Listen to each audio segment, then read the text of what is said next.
Hi everyone, and welcome to another edition of the Talking Carp video podcast. This month, I have with me Mr. Rob Hughes. Rob, how are you doing? Yeah, all good. All good. That doesn't look much like a bivvy. No, sadly, it isn't. There's a little bit of a break in the weather today, and I thought, you know what, I'm going to see if I can get the rods out.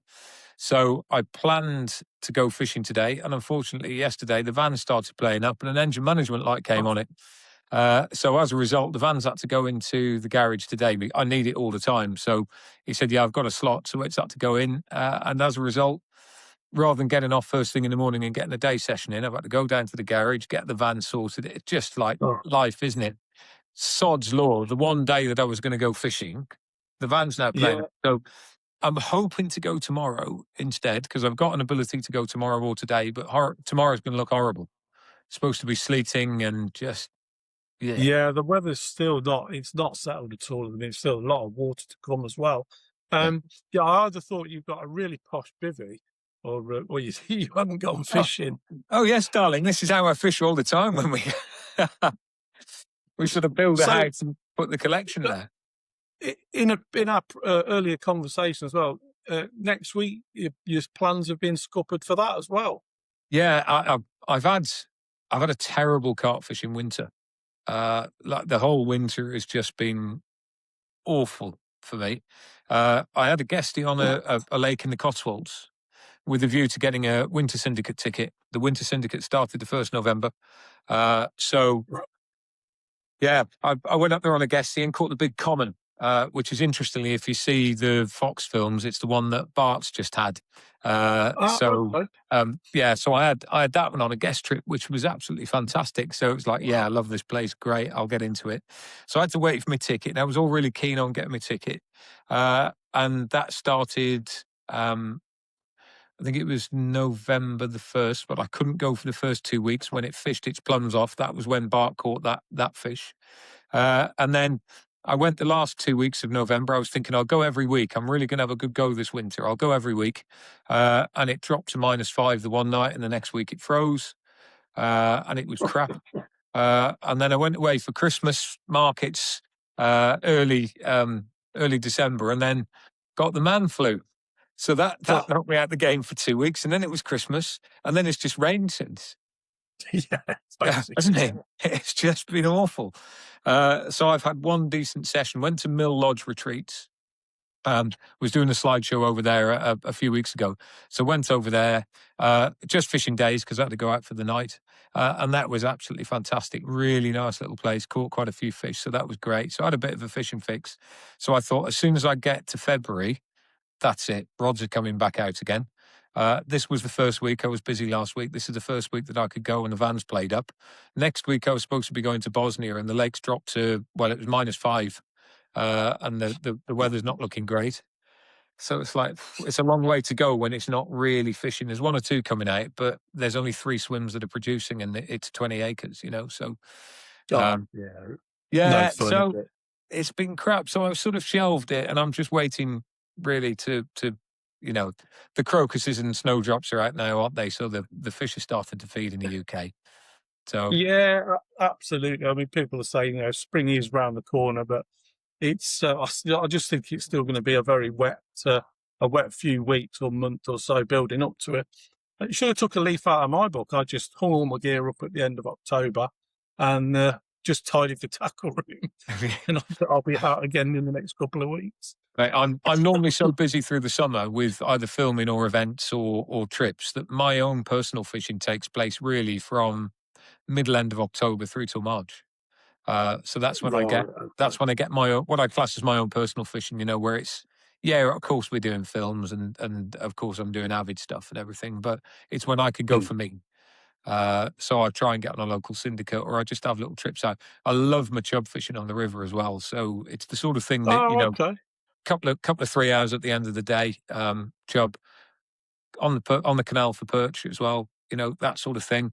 But the canal by me is the Kennet and Avon now, and that is chocolate brown. Well, it's like milk rather than chocolate brown, so it's really poor for lure fishing. So that's fish crap all winter, and the Right. rivers are in the fields. So Uh, it's been abysmal. Yeah, it has. It has been horrendous. So you're in the Dean Macy School of Chub. Then he absolutely loves his chub fishing. Ah, Um, yes. Always Yeah. chasing them. He lives in a really good place, part of the country for the winter fishing as well, because you've got the Chelmer, which doesn't, it floods, but it doesn't flood that bad. Mm. And the Lee as well, which again, it runs through city, so it doesn't get a lot of dirty water in it. The more water goes Yeah. through, but it's not normally dirty water. Whereas here, it's the Froome, it's the Bristol Avon, potentially it's the Wye, and they're just all banging through and filthy dirty. So, yeah, it's been a So tough fishing winter this winter. yeah, absolutely. So unusually, we're going to start this way back. Normally, I start with something historical with the anglers and that, but with yourself, I'm going to talk about where you were born, which was North Wales, Yeah. and then you grew up in Oswestry. Yes. So, what was your fishing like in the early days when you were from that sort of area? Well, there wasn't. Shropshire's pretty good now. Back in the day, it was quite historic, but it was very, very under the radar. So, as a kid under the age of 16, I was reliant on mum taking me fishing or pedal power. And the closest, there was a pool called Middleton Pool, which was just the local kids' town pool that the club ran. Everybody used to go there. Caught my first ever fish there in 1985, I think it was. No, 75, not 85. I'm 10 years younger now. 75. Showing my age now. And yeah, so that was sort of just general float fishing. That's where I learned. And then we got a really good canal called the Llangollen Canal. You might have seen it on the news recently. There was that big breach near Whitchurch where 3 canal boats basically, the Oh side yeah, of the canal gave way. So it's that yeah. canal, and it's a beautiful canal. It runs from Llangollen Oh through to right. Nantwich. Some great fishing in there. So I cut my teeth really on canals and pools. As I got a little bit older, probably 10, 11, 12, started fishing the River Vyrnwy and the River Severn. And again, that was just for anything that swam. And as you sort of get used to doing things a little bit, you follow the natural progression. So you want to catch a fish, then you want to catch all of the fish. You do your species hunt, then you want to catch lots of fish, then you want to beat your mates, then you want to catch the bigger ones. So I started match fishing in 1980, primarily on canals as well. So did quite a lot of match fishing until I was probably 14, 15, 16 maybe. Um, I was being diverted a little bit to barbel fishing on the River Severn and the Vyrnwy. Hmm. So that was good fun because there were some bigger fish around, but loved the competition. But as a 16-year-old, as soon as you go out of the 16-year-old junior category, you're in with the men. And, Hmm. the majority 16-year-olds aren't competing. And I'm a bit better now, but I'm horrendously competitive and always have been. Oh, And okay. and as soon as, as a 16-year-old coming through where you're fishing against blokes that are in their 60s that have fished the canal for 40 years, you can't compete. And I didn't like not winning. It wasn't that I didn't mind losing. I just didn't like not winning. And I didn't think I got a chance of winning. Uh, just, just because you can't, a 16-year-old can't compete. So I Yeah, then yeah. moved on the specimen side of things, spent more time on the rivers. But also, there was a pool called Rednall Pool that had a couple of carp in it. And you see the typical traditional story, seeing these fish ghosting around on the surface, thinking I'd love to try and catch one of them. So I think caught the first carp in 86, I think it was, with, Wow. the usual floating crust, that sort of thing. And then as soon as I was 16, it opened up a whole new world to me because I got a moped. And having a moped meant that I wasn't reliant on sort of 5 miles. And if you know Oswestry, you'll know it's right on the edge of the Welsh Hills. Yeah. Ellesmere is a very good fishing area, but to get there, you've got to go up and down an absolutely huge hill called the Brow. So that's, as a kid on a push bike, it would take hours to get up this hill. So as a result, as soon as I got my moped, that opened up a whole new world, which meant that I could start carp fishing properly. And then Right. when I got my car when I was 17, the world was my oyster, literally. So again, on the doorstep, within 5 miles of Oswestry at the time, there was only one place that had got carp in it, and that had only got 3 or 4 in. There's a few more places a bit wider than that, but I remember, and you may remember this one as well. I remember seeing a photograph of Rod Hutchinson with a fish from Cassian, and Yeah. it was on a lilo. and he got this fish, and it was one of those stop you in your tracks iconic shots. And I was just a really, really mad, keen, hungry carp angler. Wanted to learn everything I could about carp. Bearing in mind I was 16 and there wasn't a lot of information about carp then. Carp world. Yeah. I don't think carp world started till '88. So Right. it was pre-carp world. It was angling times basically. Mhm. And I saw this photograph of Rod Hutchinson with this huge fish in this iconic surrounding, and thought, right, as soon as I can drive, I'm going there. So I passed my test. And then my old Ford Escort decided that I was going to find out where this bloke called Rod Hutchinson had been fishing. And it was a place called Cassian in the south of France. So I thought, right, I'll see if I can find it. But again, there was no internet then. So it was a case of buying a road atlas and a French map and literally trying Yeah. to find a place called Cassian, because Yeah. just didn't know where it was. Anyway, when I realised it was right at the bottom end of France and I'd only just passed my test, it was quite a long way to go. So Yeah. Absolutely. me and another lad called Neil Bannister from Cheshire that I used to fish with, I'd spread my wings and started fishing in Cheshire in like 88, 89. 88, I think, was it 88 or 89? One or the other. We decided that we were going to pack the car and we were going to go to France, and we were just going to go and find some lakes. And we heard that Rod was fishing a lake called Boulay in northern France, so we went there instead. So that Right. was it. And that was where the love affair of continental carp fishing started, because I was almost fishing overseas as early as I was fishing for carp over here. Yeah. Yeah. I mean, and back then, like you say, there was. It, it was all about legwork, wasn't it? It was about finding the information yourself, not just Yeah. typing into the a social media group saying I'm fishing on swim 7. How many wraps do I need to chuck out? It was proper pioneering fishing, wasn't it? Especially European sea. Oh, absolutely. In France back then, there was probably less than 100 carp anglers. So, everything was done by just literally turning up and really pioneering. We used to call it blue Yeah. spotting. So when you've got a French national rod license, you can fish more or less anywhere on that license. So we just get a national license, drive into a town with a lake that looked good, use your carp radar and think, right, where do we think they are? Stop at the boulangerie and just ask, are there carp here? And they'd always say yes. You'd ask how big, and they'd always say 20 kilos. So it's like, right, okay. So we know there's some carp here. So we used to go around just doing that. It was amazing, really, really good fun back in the early years. That's, to a degree, that's still available now. Not as much so, but there are still places you can go. Yeah. So from the Oswestry thing, am I right in saying that you moved to Wolverhampton? I moved to Wolverhampton. I was training as a solicitor. That's right. So So when did the sort of balance between being a solicitor and being a full-time sort of carp angler, which I presume that's what you are now, how did that yeah. come around? What changed that decision?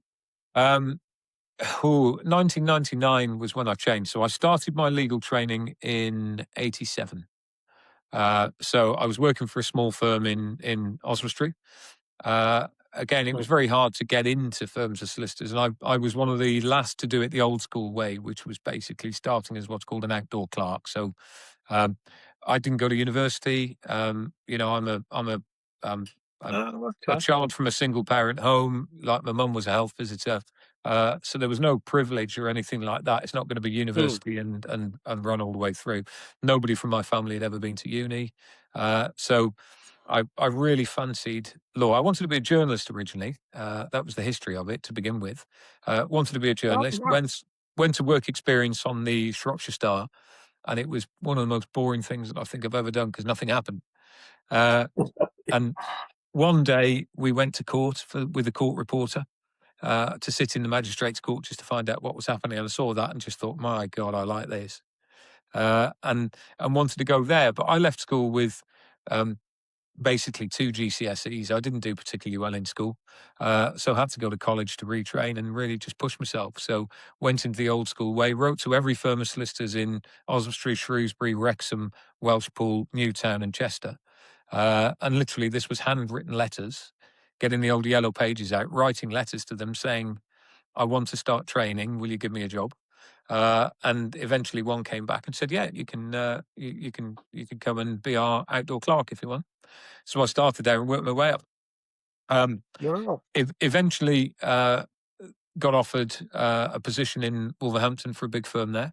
I was still going through training at the time, so it was a big step, quiet country boy, moving to a big city. Wolverhampton at the time was quite dangerous, but quite exciting at the same time. It was, it was quite a rough city in the late 80s, early Yeah. 90s. And very devoid of carp as well. Absolutely. Well, there was Pool Hall. Oh yeah, of So course, yeah. yeah, there was Pool Hall. That was the main thing, and Himley Hall as well, in Dudley. So they were the two. Worgs as well, but that was a bit private. So I moved to Wolverhampton to continue with my training, working for a firm of solicitors there. The first thing you do is you find out what the fishing is like in the area, and the best place to find that out was go to the tackle shop. So I wandered into the fishing tackle shop. And back in those days, you had to buy your rod license from the tackle shops as well. So I've wandered in the Yeah. local tackle shop on a Wednesday. I think I started work on the Monday. So first week was Monday, just find my way around the town at lunchtime. Tuesday, go back and have a sandwich from a different place because the first one was rubbish. Wednesday, right, where's the fishing tackle shop? So I've gone to the fishing tackle shop, and lo and behold, there's a Wednesday boy in there. And it was Steve Babb's tackle, and there was this kid on the other side of the counter, and immediately we hit it off. He was studying sport up at Stafford, and immediately we sort of hit it off a little bit. And I was talking about fishing. He says, "Oh well, I'm on a syndicate as well. If you want, I'll put your name forwards." So we put my name forwards. I got a place, and we've remained mates ever since. And that bloke was Simon Crowe. Simon So Crowe, yeah. yeah, so I know the story from when I interviewed Simon, and I'm actually going to come on to that as well. It's an interesting thing, but I just want to on your the Hall of Fame bio, it says that your carp career took a dramatic turn in the early 90s. So yes. what are you actually talking about there?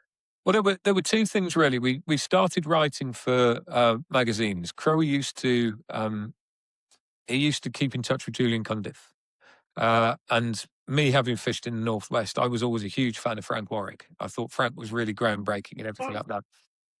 We Yeah. were quite thinking anglers, both myself and Simon. We used to catch our fair share wherever we went, and we were quite thinking anglers. And there was one day where there was a magazine feature written about backleads, and I'll have to look back through the archives. I've still got every old Carp World and Carp Fisher, so I'll have to look through. So I don't know who it was, but somebody wrote an article about backleads, and we thought it was a complete and utter load of rubbish. So it's like whoever's written that obviously doesn't know how these things work, because we just completely disagreed with it. Anyway, we were sat there talking about how we disagreed with it. And in the end, it's like, we should write something about that. And Crowe was going, right. I think Julian Cundiff was editing Carp Fisher at the time. Right. So Crowe wrote to him and said, I think the magazine feature about backleads that so-and-so's written is a complete load of horseshit. And Julian turned around to Crowe and went, right, well, if you think you can do better, then why don't you write a feature? So he wrote a feature. We discussed it together, and he wrote a feature called Cutting Down the Angles, and it got published. So it's like, blimey, Crowe's been published. Anyway, Carp World was out then. This would be 90, I think. Might be 91. Yeah. It'd be 91. And both of us were skinned. Like, genuinely, we were skinned. He was living at home. I just moved out of home. I was studying law, but very low paid. And obviously living away from home, it was quite expensive. So we were both absolutely skint, and we used to fish a place called Pool Hall, and there was this Worg syndicate that we were on. And just to give you an idea of what it was like, the Worg syndicate back then was 50 quid for the year. Wow. To fish Pool Hall, it was £3 a day and £4 a night. So that's and we wanted to go somewhere else. It was the close season. Crowe used to go to Cornwall. I used to go to France a lot of the time. But again, it was, you'd save up. It was a big trip doing it. And there was a couple of lakes there in the old close season that used to allow any method trout fishing. So you got Broadlands, you got Farlows, and you got one up north called Sapphire Lakes. So I'd fished Sapphire before, he'd fished Sapphire before. We're sat there talking about it and saying, wouldn't it be good if we could go up there? But like, to go up for a weekend, it's £3 for the day. £4 for the night, £3 for the next day. That's a tenner. A fiver each for fuel. That's £15. We couldn't afford to do it. So Wow. come up with this fantastic idea that actually back in the day, rewind a little bit, back in the day, all the magazine features were all about people writing about how brilliant they were. And it was all about, I've caught 3 20-pounders and aren't I magnificent and all of that rubbish. And there wasn't an awful lot of information being given away. The people that would invent rigs or invent something might write something because they wanted the kudos to say they'd done it. But there wasn't an awful lot about where to go or what to do. So we come up with this idea of going out to different fisheries because we thought, well, what other day tickets are there? And there was the BK guide that came out, but that was just carp waters. It wasn't really day tickets, and it was really hard to find day tickets. So trying to find these day tickets, we just couldn't find any. So we thought, actually, there are a few around if you look, but you don't know where they are, how much they cost, what to do. Why don't we start writing features about them? So we did that. I rang up Ken and Eunice that used to run Sapphire Lakes and said, look, Simon's had a feature written in Carp Fishing magazine. We're thinking about writing for Carp World because we hadn't even discussed it at that stage. We're thinking about writing a magazine feature about where to go, how to do it. Would it be all right if we came up? Thinking we'll see if we can blag a freebie. Yeah. And they said, yeah, no problem at all. And we'll even give you breakfast. So we're like, blimey, this is good. So put a little questionnaire together of where's the lake, how big is it, what does it look like, take a couple of photographs. And that was the original day ticket series. So basically went up there, clipboard in hand, asked a few questions, went fishing, did what we did, and then wrote a magazine feature. Rang Tim Paisley up at Carp World and said, I've got an idea for a series of features. This is what it is. Would you be interested in one? Because we're thinking now we've actually been there, we need to do something. So rang him and said, would you be interested? And he went, yeah, send one. He said, no, actually send 3. We'll see what we can do. Send 3. Yeah. So we've done Sapphire, we've done Pool Hall, which was great because that was local, and the lad that used to run the place, because we've done a magazine feature about him, he's let us have free fishing there, so it was brilliant. So it was all about trying to blag a bit of free fishing at the time. Yeah. And then Crowe did one. I think I was busy and we hadn't got time to go away because he'd gone back to college or whatever. And he did one that he'd been to before called Janet in Devon. So we did those 3, and Tim turned around and went, look, they're really popular. As long as you want to write them, we'll keep doing them. So that was it. That's how the magazine started. So absolutely amazing. It just goes to show that it's worth asking, doesn't it? Absolutely. I mean, that's. But you were adding, back then you were adding value to the fishery, weren't you? It was getting, I'm guessing it brought them business in as well. But that's absolutely mad. And when you think, so that was the early 90s. So when was it 96? You did the World Carp Cup. World Cup, yeah. It was 92. I think the first magazine features were written, and then Kevin Nash saw us in the magazines and went, "Who are these two?" And he asked Tim Paisley who we were and what the scores were, and said, do you think they'd be interested in coming on board with Nash? And at the time, there weren't really any sponsored anglers, There was a few that were helped out, but there weren't actually any sponsored anglers.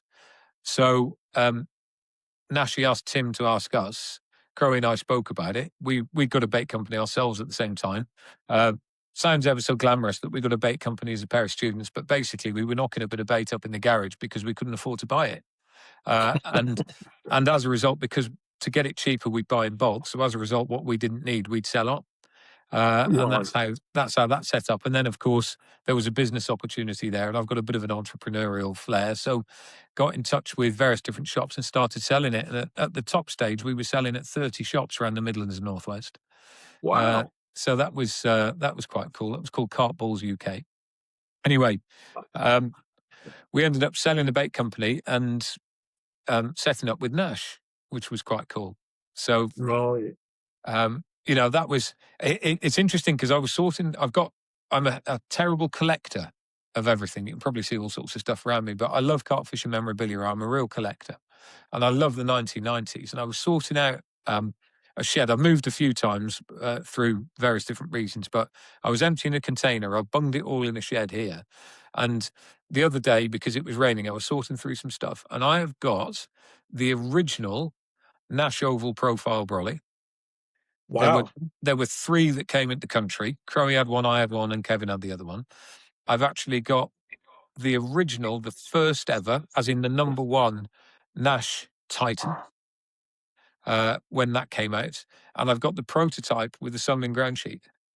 So Wow. it's incredible because I don't throw anything away. I've still got it. I've actually got the prototype Rod Hutchinson. That, like, loads of companies do them now, but I'm sort of bouncing around a little bit. We moved from Nash after a few years to Hutchinson, and we'll come Hmm. back to the competition in a minute. But we were developing rod holdalls with Rob. We were on the product development team there, and people were starting to want to take more than 3 rods with them. And they made this great big enormous holdall that could take 6 rods. And I remember No. we were at a meeting in Lutterworth, sitting around the table with this great big thing that looked really bulky because it had got 6 rods in it. And I said, why don't we take the reel pocket and put it at the other end? Because if we put it at the other end, it's not double bulky, you know, you can have, because you can opposite them like so. I was like, Yes, oh, yeah, that's a really good the idea. 3 up, 3 down things. That was it, yeah. Yeah. And that was where that originally came from. Wow. So, yeah, that would be in, oh God, that was 97, I suppose, 97, 98. So that Wow, was, that's amazing. yeah, that was So, one of the product developments there. But anyway, so going back to being with Nashi, yeah, I was just going to say, so when you were with Nash, were you sponsored by Nash or were you working for Nash? no, we were sponsored by Nash. I was still doing my legal studies and Crowe was still doing his training. Oh, okay. So he was, he may have moved to Leeds because Crowe did, he did a foundation course in sport at Stafford. Then he moved to Leeds to do, I can't remember. It was a sports degree of some sort, and then eventually he went on and went to Hull to do a master's degree in fishery science. I was studying law through University of Wolverhampton first, then moved to went to Nottingham Law School eventually. So basically, we were working students for God Right, knows how okay. long. I think he did 6 years, and I did legal training was 9. So in Right, total, the wow. way that I did it. So yeah, so there was, we were literally we were working and or studying. He was a full-time student. I was part-time student. And at the time that we weren't working or studying, we were basically writing magazine features and working with fishing tackle companies. So it was busy. Absolutely amazing. Well, I, So was your competitiveness, you talked about your match fishing and not wanting to lose kind of thing or not winning. Was that what drove you then into doing the 96 yes, Carp Championships? yeah. We went. Again, Crowe used to go down to Cornwall. I used to go to France. So I suggested that he come over to France. We did a little bit of fishing around France, and Fisherville had opened in 1987, I think it was. So it was one of the first commercial lakes in France. So Yeah. we went. Carp World used to run trips there. So they'd get a coach and they'd pick up a load of people, and you'd get on the bus at various different places down the M1 and the M3. Yeah. And then you'd go over to Fisherville for a week. So we went over to help out as part of the Carp World staff a couple of times, and got to know the lake reasonably well. And then suddenly the owner of the lake decided he was going to organise the first World Cup. And, we could catch fish on there. It suited our style of fishing. We could catch fish on there. And Nashi said, you should enter that. It's like, cool, we couldn't afford it. I can't remember what the entry fee was, whether it's 200 quid or 500 quid, but it was a lot of money to enter it. Yeah. And he said, you should enter, you'd be good at that. And we're like, I can't really afford it. So he turned around and said, well, I'll pay half on the basis that if you win, we split the winnings. So we're like, right, fine, fair enough. So, I think it was 200 quid entry fee, to be honest. So if it was Right. 200 quid, Nashi put 100 quid in, then Crowe and I just got to stump up 50 quid to be able to do it. So we've done that and got in there. And it doesn't sound a lot of money now, but for us then it was huge. And Yeah, absolutely. we very nearly didn't enter because we were skint and we couldn't afford it. Anyway, we went there and obviously won it. It was incredible. It was such an occasion. Like, the matches are big now, but that was because it was the first one. It was huge. There were thousands of people there as spectators. There were 50 teams in it, so 50 pairs in it. Wow. It was 96 hours long. And all the great and the good of the various different nations were there. I can't remember how many nations. There was the big French guys were there, and they were all walking around, swaggering around, thinking, "Yeah, we're going to win." Blah blah blah blah blah. We caught the first fish. We caught the most fish.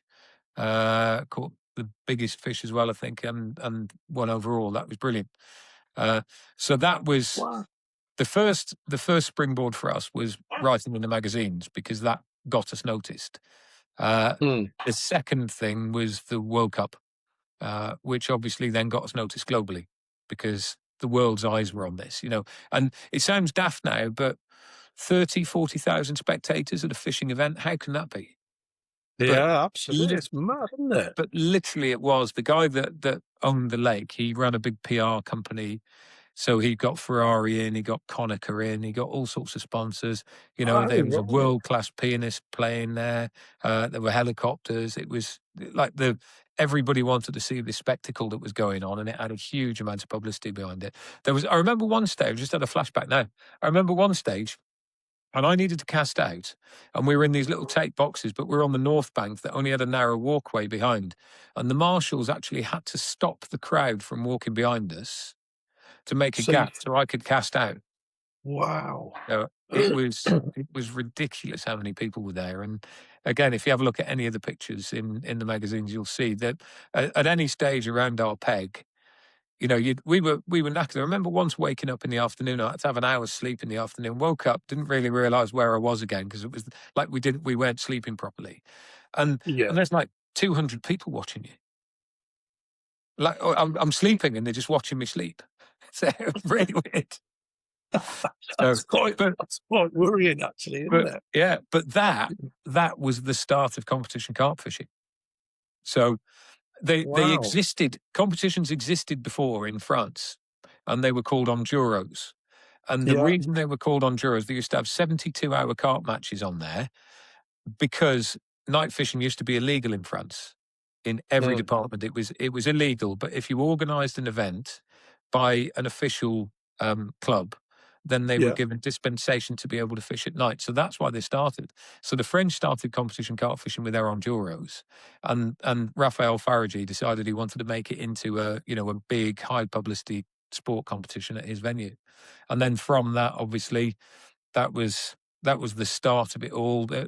We were presented our trophies by a guy called Fortune Jaglan, which was the original head of FIPS.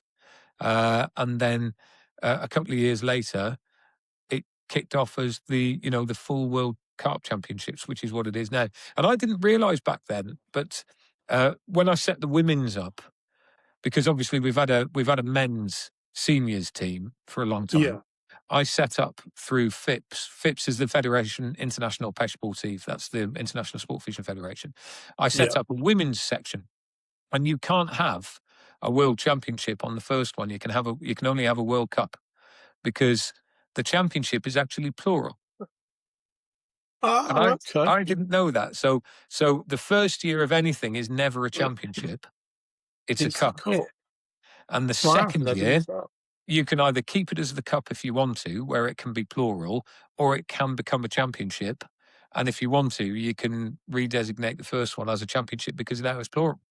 But I never knew the difference between a cup and a championship. If you're interested, I'll just go up here.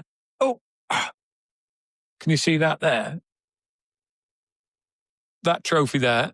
Yes, yeah. That's made of hooks. That's the first ever World Cup. So it was handmade by a jeweler in Paris, and it's all made of individual handmade hooks. Wow, that's incredible. I don't know. Can you see that all right? Quite an impressive piece of kit. Absolutely amazing. Yeah. See the handles on it. It's lovely. Incredible, yeah. We'll get some pictures off for that as well. No problem. From there, basically, we went over and enjoyed it so much. I absolutely loved it. It was incredible. Like the feeling, just the competition, everything about it. So from there, I came back, had to continue with my legal studies. This was 96. I was due to go away to do my solicitor's finals, which was the last little bit of studying in 97. So that was 96 to 97. So I then qualified as a solicitor, did another 3 years. And then in 1999, this is a very long answer to your original question now. Um, It's in fascinating, 99, though, I've got to say. yeah, I was working for quite a big firm in Wolverhampton, and the every young solicitor's dream is to be a partner in a decent firm. And they turned around and went, right, time is nigh. The guy that's in charge of your department's going to be leaving soon. Like to talk about partnership prospects going forwards. And at the same time, Rod Hutchinson had got in touch a little bit earlier and said, look, I know that you've got a bit of a deal with Nash, but I'm setting up a new team to resurrect Hutchie. Would you be interested in coming to work for me? And this was a paid position. So Wow. it's like, wow. Like, wow was the first thing I said, because Rod Yeah. was my absolute hero. Remember going back to 1985, Mm. Rod was my absolute hero. And the fact that he even knew who I was a dream to me. Mm. And Crowley rang me up. He said, I've just spoken to Tim Paisley. How happy are you at Nash? And I went, well, yeah, I'm very happy. I get on really well. I like Kevin, always have done. Um, like the brand, everything's all fine. Happy with what we've got. And he said, well, somebody else is interested in this. Do you want to know who it is? I went, not really. And he said, well, what would you say if I told you it was Rod Hutchinson? It's like, my God, what? He knows who we are. And he said, yeah, he wants a meeting. So we went up and had a meeting up at Clown, near Sheffield. Tim had got one of his evenings on up there that he used to do. So we had a meeting with Rod, and he said, look, we're going to set up a thing called a dream team. And I'd like you and Simon to front it up for us. We're going to get a team of pro carp anglers effectively together. And I really want to kickstart my brand again. But I'd like you two to be at the forefront of it. So that was it. So it was really weird, because around about the time this had just kicked off, Mm. winning the World Championships, I thought at the time, was a little bit like Miss World, that you're it for the year, but next year there's going to be a different Miss World. So as Yeah. a result, you're going to make hay while the sun shines. So I thought, if I'm ever going to do anything in fishing, it's now. So the World Cup is 4 years apart.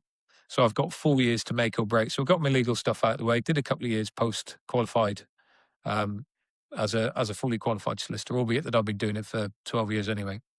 And then it was crunch time, because the firm said, look, partnership is beckoning. That'll mean you'll have to take a little bit of a back step on the amount of fishing you do, because they were really good with me. I set up a fisheries and environmental law department. So rather than going out and doing, playing golf with the bankers, I'd go fishing with the anglers. But we get quite Wow. a lot of business in for fisheries, environmental law, leases, pollutions, cases like that. But they said, look, you'll have to take more of a Right. management role in the firm rather than just doing the marketing side of things. Wow. What do you think? And I had to think about it. Went back a couple of, it was a week later.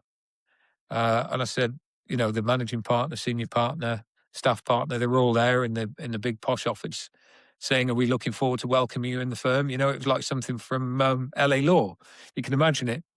And I've said, well, I've had to think about it, and I'd like to thank you ever so much for the offer. And they were expecting the next thing would be, I'll take it. And I slid a letter of resignation across the desk and said, I've decided I'm not going to take it. In fact, I'm leaving. And they're like, wow, we didn't see that Wow. coming. Yeah, we didn't see that coming. And I thought, well, to be fair, neither did I.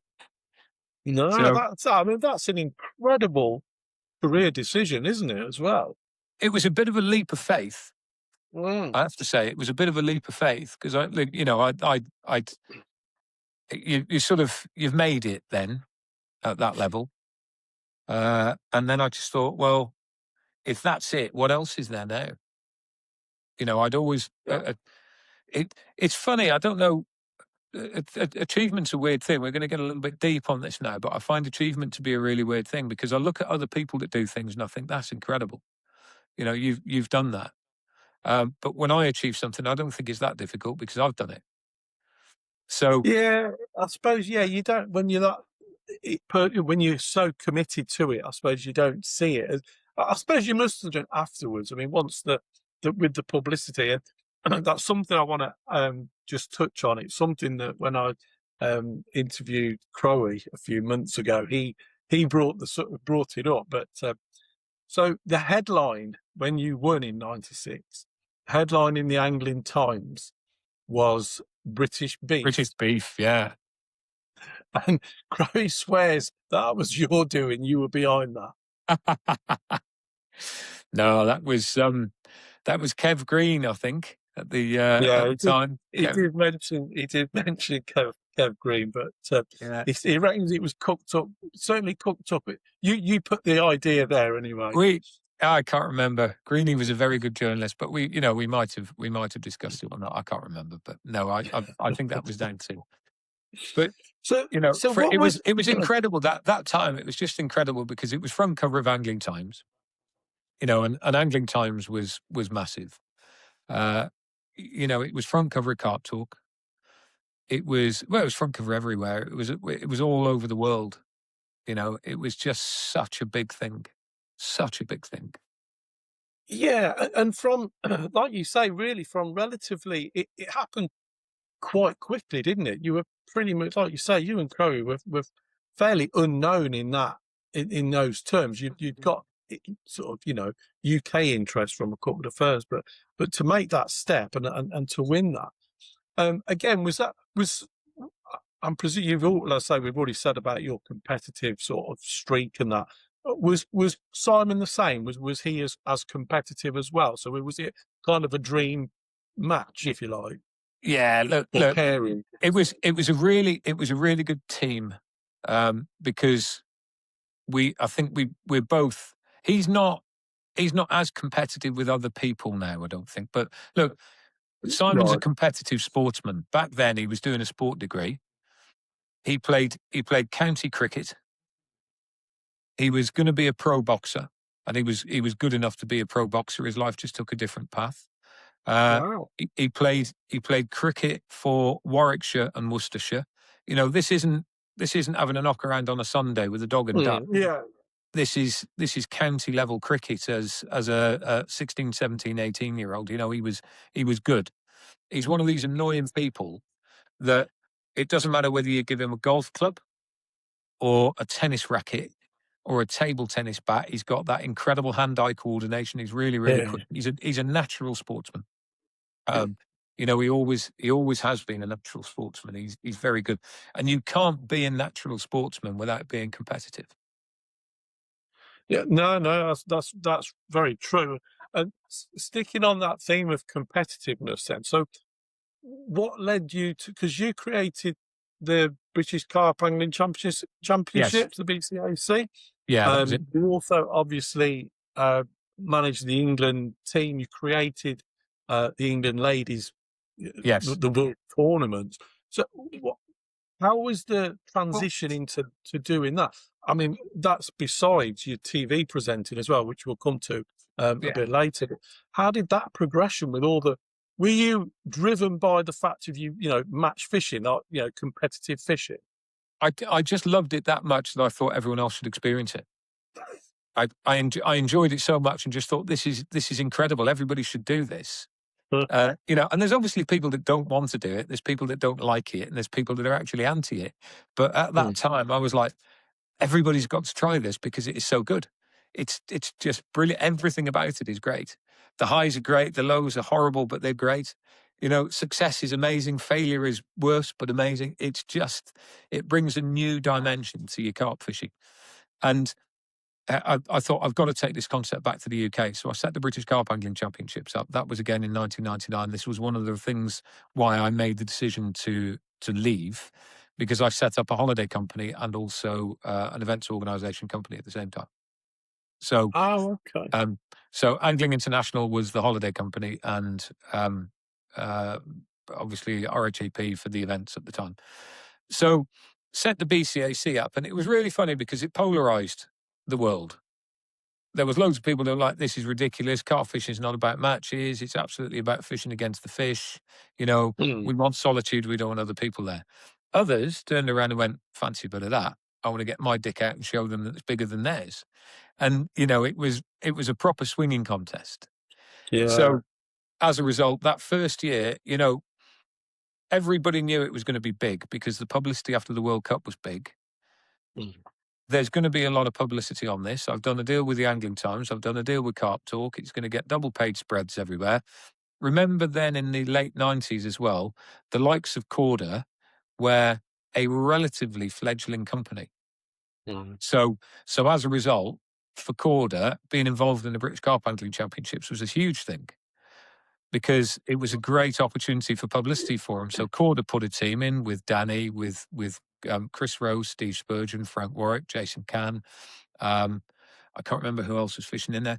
Chile, he fished in it. Then Fox put a team in. Everybody was putting teams in. Would you believe this? Terry Hearn has fished in the British Carp Angling Championships. So, Really? yeah. Drennan, Wow. EFP wanted to put a team in. And he fished at Linear St John's and they won there. Him and Mark Redding. They fished there. So, Dave Lane, he's fished in it. Yeah. There's everybody like that period in the late 90s, early 2000s was incredible because everybody fished in the British Carp Angling Championships. It was amazing. So there was such a big buzz about it. It was the thing to do. It was huge. It was competitive, but it was friendly. It was polished, but it was raw, if that makes sense. Yeah. That now, you look at, I suppose it's a little bit like rugby union was before it became professional. Nigel Winterburn would do, or Dean Richards would go out, he'd do a shift as a police officer, stop off for a couple of fags before he went on the pitch, go and play a game of rugby for Leicester, and then go and have a pint with them afterwards. So it was the level it was, but it was really, really good. It was huge, and everybody wanted to win it. It was massive at the time. So where does the England manager bit fit in with all that then? Well, the FIPS are the international governing body of fishing generally, and they set up a Carp Fishing World Championships in, I think that was 2001. Right. At the time, I was too busy to do it. Just with everything that was going on with the holiday company, with the events company, with all the other bits and bobs. So there just wasn't time or capacity to do that. So a guy called Mitch Smith, he was the original manager. He did it for a few years. Then he left. Pete and Ian, Pete Holhouse, Ian Huntington, they took over. They were backed by Corda. And that went through to 2015. So for 14 odd years, it had been running, and it was like when it started off, there was 8 or 9 countries in it. Eventually, there's now 34 nations in it, so it's huge. Wow. And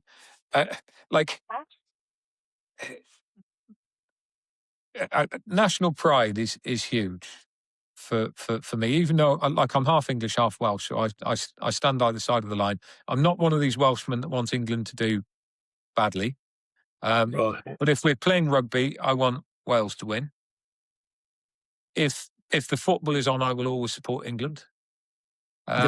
So, I'm very much 50-50. So I'd represented England already. And then it was 2014, Dick Clegg, he was the head of competitions at the national governing body, NFA and Angling Trust. He rang me up one day and said, look, we're looking for an England manager. Would you be interested in doing it? Because everybody, of course, through running the Carp Champs for such a long period of time, I just knew everybody. I knew who was good and knew who wasn't good and knew who said they were good and couldn't back it up. There's a lot of them around. And he was lucky. And he said, would you be interested in a position? Because, Pete and Ian are going, you've got to start from scratch. Oh, we have a team structure, but, we'd like you to come back in again. And I said, well, I'll come in, but I need to start from scratch. I want to wipe the slate completely clean and start again from absolutely nothing. I don't want to inherit anything of anyone else's. So we had a talk for a while, and in the end, they said, yeah, fine. So I was appointed England manager the back end of 2014, beginning of 2015. And first World Championships was in Spain for me for 2015. So got a completely new team in, restructured everything. And obviously we went out and we won that one at the first time of asking, which was incredible because it was the older you get, the more you realise how important things are. And at the time, it was How had the team fared prior to you taking over there? not very well. Right. Okay. So England had never won gold. Right. I think they may have had a silver in the very early years when there was like 9 or 10 teams in it. Okay. But previously, and I'm not going to speak ill of anybody, but England's reputation had really gone downhill for a number of reasons. There were allegations of cheating, not against England, but England had made allegations that other teams had cheated when they hadn't. They Right. hadn't conducted themselves in the best way. Unfortunately, there was a bit of swagger that probably there shouldn't have been. And my original thought was, like, England were absolutely rock bottom.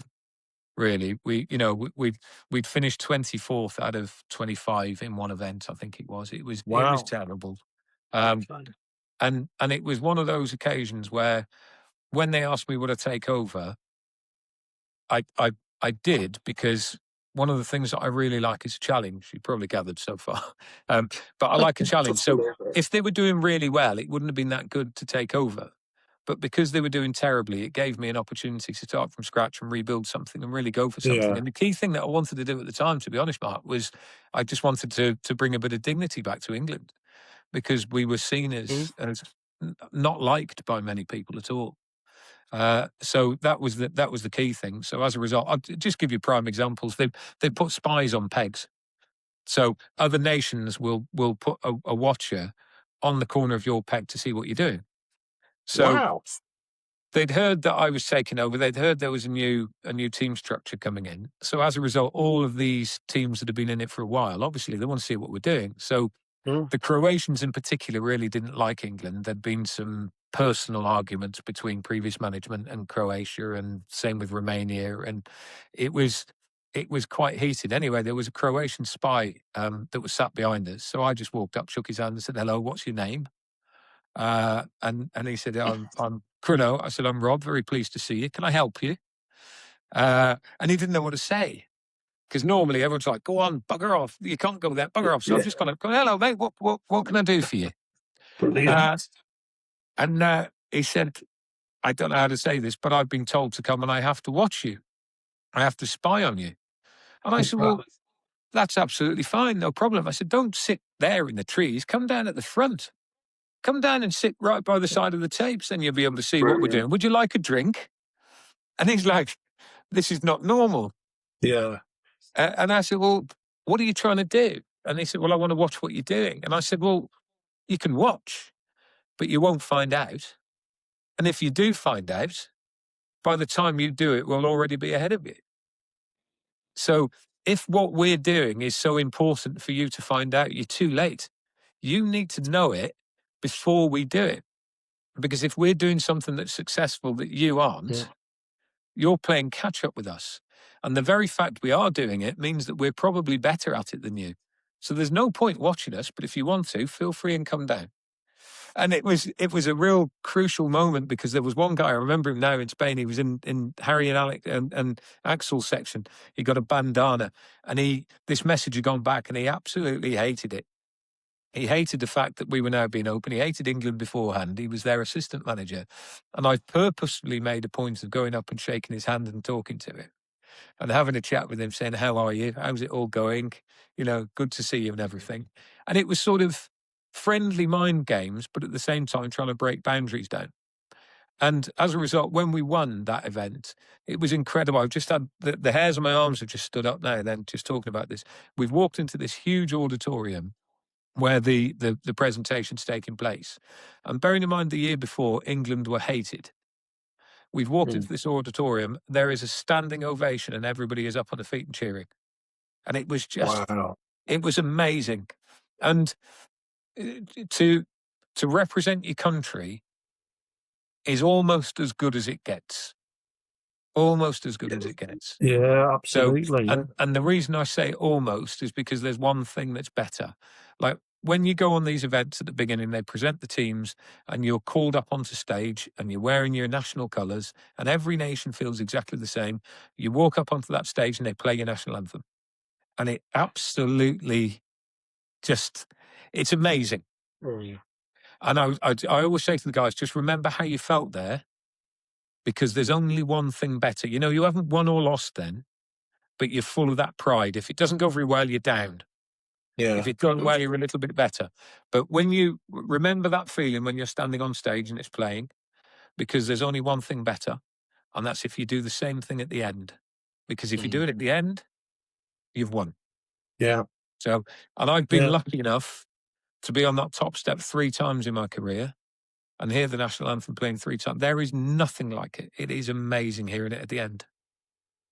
So Yeah, I'm absolutely. getting all Yeah. wobbly, mate, talking about it. It's incredible. Absolutely. Well, it's you know, it's nice to talk about these things. A lot of people probably don't, you know, certainly the younger generation, you know, they don't understand this. And I think, like you say, it's that you've got to be a particular kind of angler. You've got to enjoy that competitive side, and you clearly did. But so, how did that then take you to your TV and sort of media career? I mean, am I right in saying that you created was it the Carp show? Yes. Well, the TV career started before that, because after the World Cup in Oh, '96, okay. there was a live program on Sky TV called Tightlined. Yeah, And it was presented at the time by a guy called Bruno Brooks, who was a very famous Radio 1 DJ. So he used to yeah. present it. And he used to have a wingman called Keith Arthur, who was like the Lovely. resident expert. And what they used to do was they'd get a guest on. So what they did was they'd seen that I'd won the World Championships with Simon. For some reason, they rang me rather than Crowe. I don't know why. But they rang me and said, would you be interested in coming in and coming on the telly and talking about the World Cup? And I said, well, yeah, of course I would. No problem whatsoever.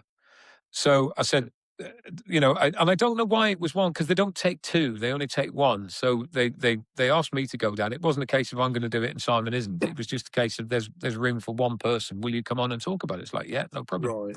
So went on there, met the producer, and he just asked a little bit of background. So I said, well, I actually work in, I'm a trainee solicitor, but I specialise in litigation and fisheries and environmental law. And he went, oh, wow. Fantastic. Sounds really good. Anyway, did the show, which was live at the time, which was great fun. And then he said, look, you seem to have coped with that quite well. Do you fancy coming on as a regular guest? Because it'd be really cool to have a fishing legal eagle on. Because there's loads of legal questions that people come for, you know, want to know about fishing, poaching, pollution, licenses, you know, when can you kick someone off, all of these things. So they said, will you Right. come back and be a regular guest on the show? It's like, yeah, of course I will, no problem. So I became a regular guest, and as a result, obviously got to know the guys at Sky, and then set the British Carp Champs up in '99, and said to the guys at Tightline, is there any chance when you go out and do your reports, will you do a report on the British Carp Angling Championships final? And they went, yeah, no problem at all. So did that. That went out in September '99, and it was really popular. And, you know, bearing in mind that carp fishing wasn't televised, nobody saw any carp fishing on telly at the stage. So I thought, you know what, if it's that popular, it should have its own program. So I then went, and I wasn't going behind the back, because Sky had this regular Thursday night that eventually turned Friday night show, but fishing was really popular. I said, have you got any plans to do any more? And they said, well, not in-house, but we might do some out of house. So I had a meeting with the head of Sky Sports and said, look, I've got an idea for some programs. The first one is the British Carp Angling Championships. Can we make it into its own dedicated 1 hour long television program where we do a highlights package? Right. And he said, have we covered it before? And I said, yeah, it's been on tight lines, proves to be really popular. You haven't got any other fishing on, but fishing is obviously very popular. Can we do it? The only other, I said they hadn't got any other, the other one that they got was Fishermania, which is obviously huge because that's a live Yeah. event in match fishing. Yeah. But there was no carp fishing on. No. So I said, can we make a dedicated carp fishing program, because there's never been one before, and it will be highlights of the British Carp Champs. And he turned around and said, yeah, I think we can. I'll give you the cameras. You be the producer and the presenter, or sort of presenter out. Well, actually, what he said is, I will give you the camera and the edit facility and the editor. You need to produce it. We're not prepared to put any more money into it, but we'll give you a facility. And he said, you'll need to sort a presenter out. It's like, well, nobody knows it better than me. So I sort of fell into it because I wasn't necessarily putting myself up as the presenter. I just wanted to get the program ahead. But having run it, who knows it better than me? So I thought, I'll present it and we'll see where we go. So did that. And let me get rid of that. News has come up. And that was really good. So I went back the following, after we got that done, and said, right, want to do it again.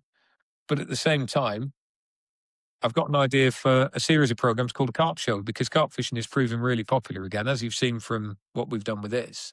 Can we do a series of carp fishing programs? And he's like, blimey, don't run before you can walk, son, will you?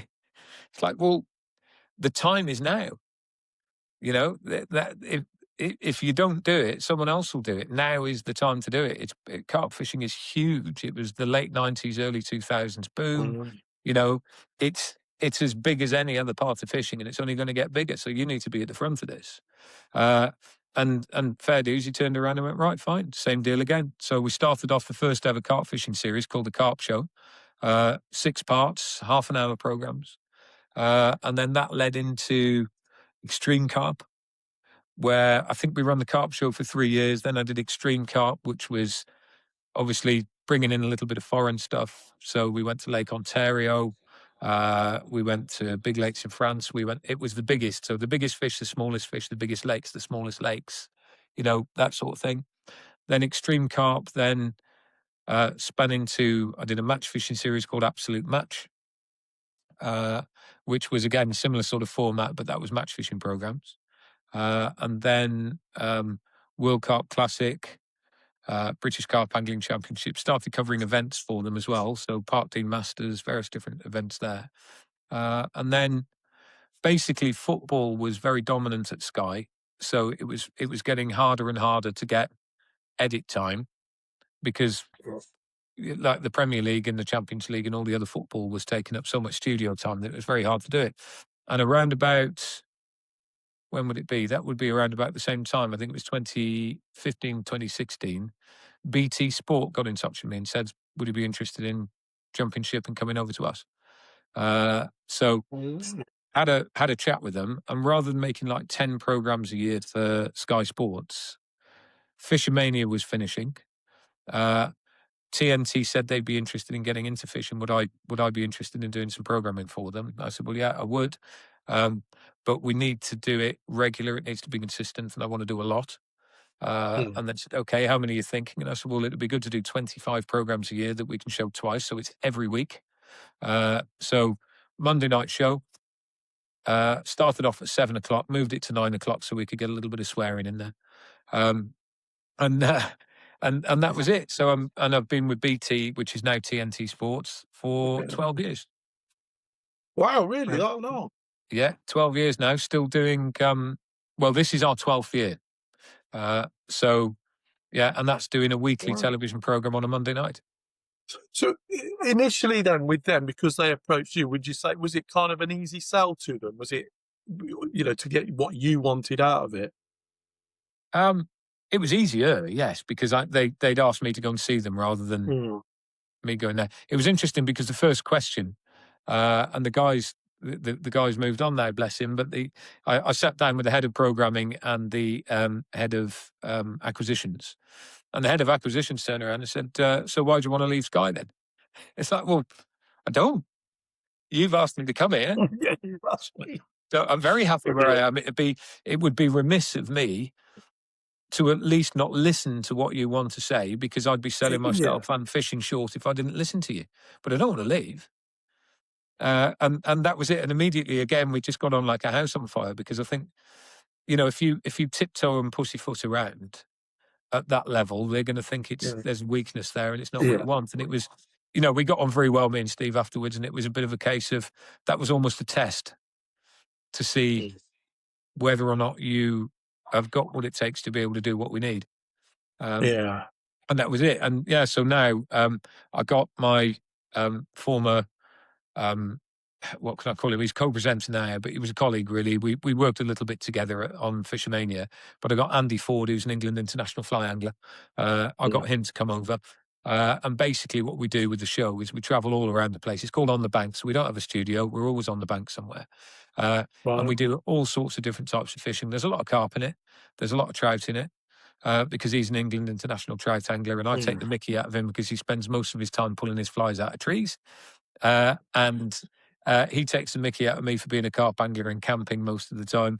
And Yeah. then we'll decide that we'll be the blind leading the blind, going off and do some pike fishing somewhere or some cod fishing or whatever. And we get people in that know what they're doing, and it's just really good fun. Really, really good fun.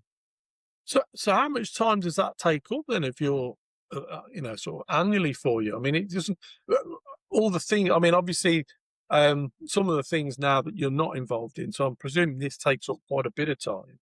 It's pretty busy, yeah. Like if you work on as a very rough basic edit ratio, an hour a minute to Wow.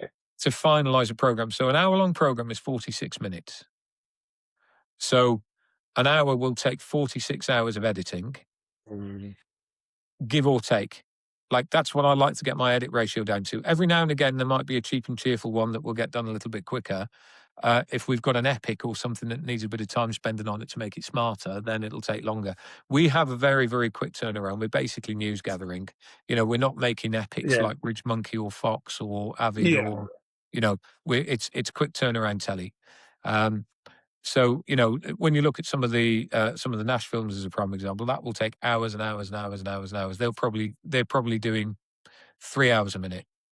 I would think with some of the stuff they do, it takes months to edit. Whereas economically and also time-wise, we have to turn it around quickly. But if we go out and we film for 2 days, that's 48 hours on the bank filming and then 46 hours to put the program together. So, but then, we got a team of people that help out as well. I've got some very talented freelancers that come in and do different things, whether it's cameras or edit. So yeah, it's all good. If needs be, Fordy and I can point the camera at each other, and also, I grew up on the camera and editing as well. So Yeah. if needs be, I can do that. But a lot of the time, it's a case of getting other people that are quicker and better at it than me to do it, and they are good. Right. So, Yeah. I mean, that it doesn't sound like anything else could even fit in at this point. But the underwater stuff, where did the diving and that come from? What? Because obviously you've done quite a bit of, really detailed information with that. How did that come about? Just a thirst for knowledge, really, Mark, more than anything else. Like Yeah.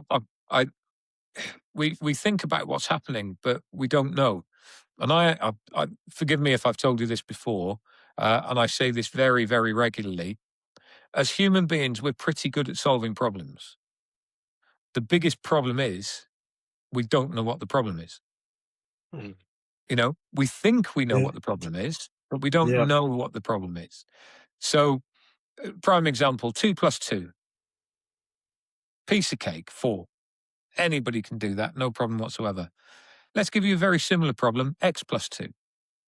What's the solution? Well, it's impossible, because the first thing you have to do before you solve the problem is you need to find out what X is. Yeah. And this is where so many anglers go wrong, that what they're doing is they're solving a problem that isn't the problem. Right. So, and this is where thinking anglers come in a little bit more, that you think about what the problems are in front of you, and rather than just going through the motions of, I'm going to cast a boilie out here on a Ronnie and stick a bit of bait around it. Let's have Yeah. a look at the problems. What's the weed? What's the bottom? Where are the fish? What's the air pressure? What's the wind direction? What was it yesterday and what's it likely to be tomorrow? Let's have a look at all of these problems that are in front of us. And I apply that logic to World Championships carp fishing as well. Yeah. We I was there for 10 years, but I'll give you some fact, and I'm not trying to be big-headed with this in any way, shape, or form, but I was there for 10 years, and we had 6 events. Now, we were on the podium on 3 of those events. We had 2 golds and a bronze. Mm. On another one, we very, very nearly had a podium. We just fell shy. And we went from being also rans to being world ranked number 1. Yeah. Now, that's basically going from nowhere to the top of the tree in 6 years. Mm. So that's, and I never had the same team. It was always a different team. We had the same core players, but they might be moved around in different positions. Some might be on the bench this time, but we never once fielded the same team. So Wow. it's about understanding the tactics of what we need to do to solve the problem in front of us. So Mm. you can apply that to your normal fishing. Always remember, work out the problem first. Bog Yeah, standard. Bog it's standard. interesting. Yeah. So go on. No, so I was going to say it's interesting what you're saying because, so with the underwater stuff, is there any one thing you learned that is kind of not the problem to solve? You know, like, is it something that you've seen that sort of changed the way you would approach it or get the team to approach it? There's loads. The problem is I've been doing it for so long. I've been diving for 20 odd years now that actually you forget some of the very fundamental basics, which is I've started doing some coaching. I started coaching after I retired from England. I started doing tuitions and coaching. And it was a really, really interesting process for me because what it made me do was reset my mind on what the start point is. Because it's very easy to assume somebody's start point is further up the line than it actually is. Mm. The singular, absolutely the singular most important thing that you could do to make yourself a better angler is learn to cast properly. The singular most important thing. People Yeah, talk about rigs and about how you need this rig or that rig or the other rig. Yeah, you're right. But some rigs will still fish when they're tangled, and some rigs will still fish when they're on the wrong bottom. You can make them better, but they'll still fish. yeah, People think about bait. You know what? A carp will pick up a fag butt. So yeah, it'll pick up a zig rig, which is a piece of foam that's not flavored. So yes, anything from there to the best boiler you can possibly get or the best natural food source that you can possibly get, you're going to catch carp on them somewhere. yeah, But I think you're casting. If you look at really successful anglers, and this is something that is so overlooked, they all want to come up with the latest reason why they're good. But actually, the reason why they are good is because their attention to detail on the casting is absolutely spot on. Whether that's the way you cast, the way you hit the clip, the way you lay it down, the way you understand what's on the bottom because you're feeling the lead down properly. With the mm. understanding of knowing what's on the bottom, you can then decide what rig to use. You can even think about your baiting strategy because one prime example, fish move laterally very, very easily. Going up and down, it's a little bit different. So if you've got a bar in front of you there, and this bit is where you want to be on the top of the tabletop, but your bait is falling short and it's 4 foot below you, Yeah, the fact that you're laterally 6 foot away from it is quite close. The fact that the right, bait is 4 foot below you is massive because the fish will feed down there and they won't come up. And I've seen it time and time and time again that if you're fishing a flat plateau and you bait up and you land 6 foot away from it, that's not a problem. So everyone mm. gets wind up with a minutiae thinking, I've got to stick it down the same hole as a marker float or the first spawn. Well, actually, you didn't put the second one down the same hole or the third one or the fourth one. So, so you've Yeah, probably got a baited area that's 10 foot by 10 foot. So as long as you land in that area and it's presented well, you're going to be all right. mm. The big difference is when you fish into a feature, especially Yeah, slopes and drop-offs, because fish don't travel up and down as much. You know, mm. when they're feeding, if they're feeding down there, they like to feed down there. You watch so many of the videos, and this is where a lot of the underwater footage is great, but flip the coin, and actually it's detrimental because it's giving you an angling situation, and that angling situation is almost always clear water, fairly clear gravel bottom, yeah, relatively flat. yeah. It's Now, almost engineered, isn't it? It's yeah, and and because of the way the cameras work, they're almost always looking at a spot like that. And when you look at how many different ways the fish feed on spots like that, mm. you can come to a conclusion. But the interesting thing for me isn't necessarily watching them feed because we all know they feed. We all know they pick baits up and don't. What they do today might be different to tomorrow, and what they do now might be different in 10 minutes because they're hungry now Yeah, and they're not in 10 minutes, or they're cautious now and they're not in 10 minutes. So, there's so many little micro variables when you look at a spot in front of a static camera what I like to do is I'm very mobile. So I look at the holistic picture. I look at where the fish are coming in from, what the water depth is like, what the light penetration is like. Mm. You know, what's the substructure of the bottom like? Because this is a huge thing, and I think people ignore too much when they're fishing. You know, I've spoken to people and I've asked them what depth are they at and what they're fishing over, and they haven't got a clue. Oh, it's about 6 foot, and I reckon it's a bit silty. It's like, phew, you know, you if Yeah. if you don't know exactly what you're fishing over, how can you know exactly what you should use? So, Yeah, I um, suppose that's really interesting, isn't it? Because, like you say, a lot of people just assume that that's what they're fishing on, and that's what they fish too. So, um, do you, when you're just pleasure fishing, do you apply this to every time you fish? You know, are you kind of, is it just something you naturally do now, yeah, yeah. or is it just you know, for the films kind of thing? No, I do it all the time. Because it just, I unfortunately, I don't get to fish as much as I'd like to because my fishing is very limited. I'm normally fishing for other things, but whether it's filming, whether it's features, whether it's magazines, whether it's, whatever. Yeah. So, so there's a pressure on to do it properly for when you've got people with you. But when I'm on my own, I actually want to fish. So as a Mm. result, I'm probably trying harder when I'm on my own because I haven't got a camera looking over my shoulder and I don't have to think about what it's looking at. I'm actually trying harder.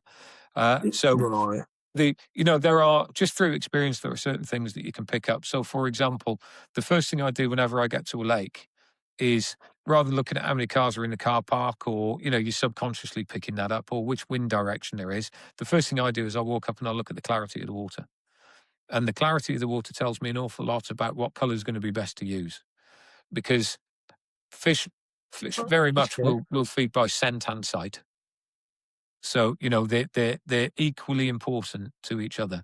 So um, I know Simon Scott the other day did a film, and he was talking about how they're primarily scent feeders, and I sort of get that. In cloudy water, absolutely, they're scent feeders first, but when they come close up to something, if you've got a really bright cherry red bait in cloudy water, it's going to stand out a little bit more for them to be able to find. So Right. if Okay. if you can smell something and you know it's in the area, the sooner you can see it, the better. Whereas if you're using a very pale pastel yellow or a white in cloudy water, the fish have really got to sniff it out. They won't be able to see it. Mm. Cloudy water, you know, you want a silhouette. You want something that's really going to jump out. Clear water, again, silhouette is a huge thing. That's why black zigs work so well.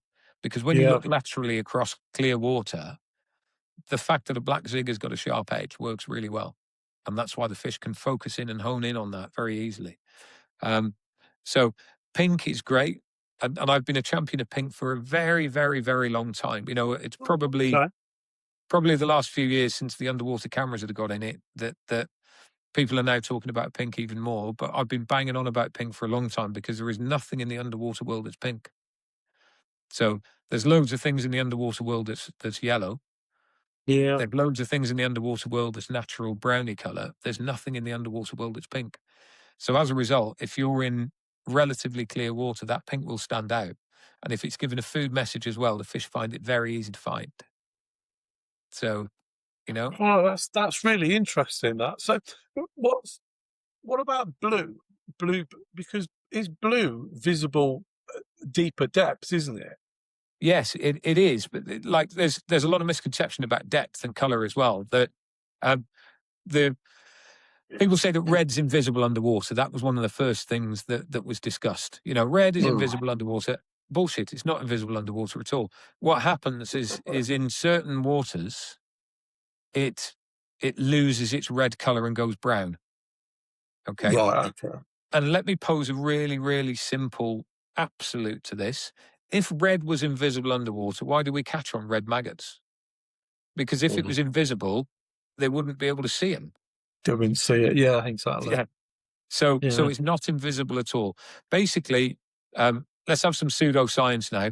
You've got the light spectrum, red at Yep. this end, blue at that end. Infrared here, which is low and weak. Ultraviolet Yep. there, which is bright and fast. Okay. Now, the sun gives off ultraviolet rays. So ultraviolet is going to make that end stand out more because it's reflecting itself back, Yeah. whereas it's going to negate this one a little bit. So as light passes into water, water filters the UV out. So the deeper you go into it, the less UV there is in there. Yeah. And remember, this red color is made up of a number of different colors. That's how color works. So as a result, when the red light is filtered out as it's traveling through the water, basically it turns to the next color to it, which is brown. So it doesn't lose its red, it just goes brown. So red light is weak light, blue light is strong light. So as long as light can penetrate through, blue is more visible. I've always thought an eggshell blue, that like Ford Escort Mexico blue, just to bring in another favorite, that blue is a really, really good color. There isn't really anything that's blue underwater. Eggshell blue, baby blue, that sort of color. There's no reason why it shouldn't work, but it just doesn't. And I think part of the reason it doesn't is that because bait companies don't make eggshell blue baits, nobody uses them. And because nobody uses them, nobody really catches on them. And if you do find one and try it, if you don't catch on it quickly because you're caught on a pink one by the side, you're going to think, well, what's the point? I'll have a pink. Yeah. Yeah. So, It was just something that I actually know someone who fishes blue baits, and he has quite a bit of success. But he's fished places like I think you fished them, like Balaton, Medine, yeah. that's the end. When he fishes the big foreign waters, he's because some of the depths there are quite variable and some deep spots. He's a big fan of it, but yeah, it's just something that's not mainstream, is it really? No, not really. And it would be interesting to see if it would work. But for me, pink is such a good bait, such a good coloured bait. It's arguably the best. Orange is close behind it, but pink is really good. Yellow's interesting as well. Pastel yellow is a prime example. People use pastel yellow, and even standard yellow, not fluoro yellow. They're actually probably catching because it's disguised rather than it's standing out. Because unless you're fishing Right. over something very dark, in the winter it's good, but in the summer, like the water's greeny yellow in the summer, the weeds are greeny yellow, the silt is yellowy, sandy coloured. So you're putting something yellow against something yellow, so it doesn't stand out as well as you think it does. But Yeah, I, that's made me sort of think as well. That's a really interesting perspective, isn't it? And I yeah, suppose, like you say, from the underwater stuff you've done, you've seen all this in all the real time. time, haven't you? Another key thing that when people talk about colours and depths and differences is all of the information that most people know about is salt water. Now, salt water doesn't have algae. It doesn't have green. It has salt particles in it and generally Okay. tends to be blue. Okay. So when you Oh, look at the sea, it's blue sea. When you look at lakes, they tend to lean more towards green than blue. There's very few yeah. blue lakes. And the reason, a bit different now with dye going in, and of course, there will be the odd one in mining areas, etc., where there's cobalt around or whatever. But the majority of freshwater lakes and rivers have algae in them, and algae is green. So when light is shining through algae, it's basically shining green. So it makes everything Right. greeny yellow rather than blue. So look at any underwater Mm. footage and where you're seeing photographs or anything laterally, and you'll see that it always looks green in the distance rather than blue. And that has a huge Yeah. effect on the way colours behave. Yeah, I mean, again, it's just such an interesting thing to take on board. I think a lot of people listening to this, it could actually change their angling because it's just something I've always been of the, an unnatural sort of colour, pink, was, a red flag, but clearly not. I mean, the amount of cut that I caught on pink baits anyway shows that Yeah. it's not. But yeah, The, it's very interesting. well, you've saying Just about red flags. yeah. This is one of the key things that people don't think about as well. And we've won carp championships on the basis of. Oh, sorry, I think somebody's just walked in.